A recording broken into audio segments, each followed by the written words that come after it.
So as you can see, the truck is in the garage. I wanted to keep it in the garage for the winter time because, like I said, this thing will never touch snow or salt or anything like that. To get it in, the truck is 75 inches tall, and my garage door opener here, and my garage door, it's 73 inches. So I was short of 2 inches, so I had to let the air out of the old tires, almost completely flat.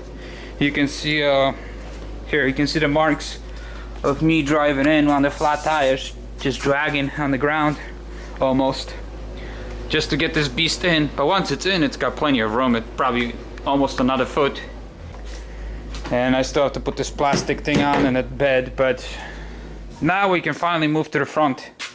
So now remember, I only did the back of the truck, which means I only did up to let's see, I did it up to here, and then here it's all rust again. And because I'm gonna be taking a lot of stuff off here, not the whole cab, but I'm planning on taking the fenders off and taking the front clip off, and I don't know, I'll take the doors off, I know that, just as much as possible. I gotta retreat all these rocker panels here. They were redone a few years ago, but they're starting to rust again. The previous guy who did this, I guess it was a body shop, and he bent his own rocker panels because he said when you buy new ones from the online stores and stuff, they're so thin that they rot within 2 years. So he took like a 1/16 of an inch gauge steel and bent his own. So he says even though you'll see surface rust on them, they'll never rot through. But I doubt that, you know. Eventually rust will kill anything. And what else? Now, I've never showed you all the leaks this thing has. See the orange stuff? Yep. So I gotta replace, it looks like it's leaking. I don't know, I've been diving for hours, it seems like, try to find this leak. I finally located it. I think I located it on the bottom of the water pump. There must be one of the bad gaskets. There's a bunch of little gaskets to connect to the engine block, the water flow. It's not the water pump itself, where the where it's spinning on the belt. That seal is still good. It's the gasket that holds the water pump to the engine block. I think that's what's leaking. And of course I have transmission fluid leaking. I have power steering fluid leaking. I have see all that?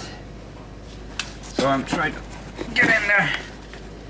That's all just wet from the transmission fluid. Well, it's actually the transfer case fluid. So this seal here is bad, and I think the seal between the engine and transmission is bad, so I have to replace that. Technically the only thing that's dry is the differential seal in the back. Everything else, all the seals in the front, the harmonic balancer, that seal is bad. It's just but this is why I pulled this truck in the garage, so I can work on it. Because I'll be taking all this shit off, and I have a lot of rust. Here, let me show you. So, I'm still gonna be making probably 50 videos combined of this truck. See the front? This is why I want to pull all this thing, pull this whole front off to treat all this rust. Because this is what I got. Not only that, it's also on the inside here. This actually, the firewall and all that, it's nice and clean.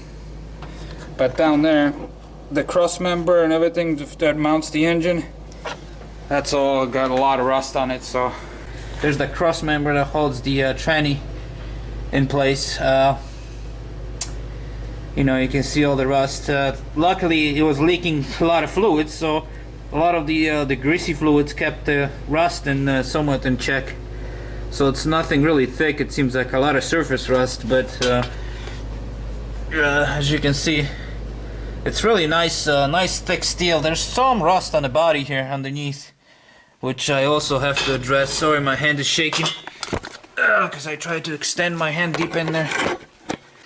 I'm gonna have to probably drive this truck on a warm day, drive it out again, bleed the air out of the tires, drive it out, and power wash the whole thing to get all that gunk, all that oil, and degrease. Use the degreaser and just to clean all this up.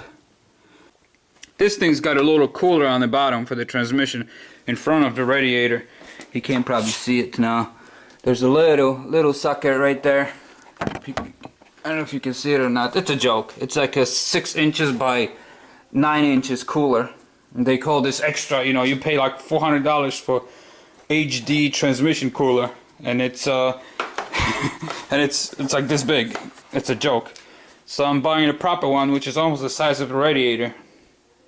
So once I hook that up, my transmission will always be cold. That's about it. That's what's gonna be next project, tearing this whole front off. So stay tuned. Thanks for watching.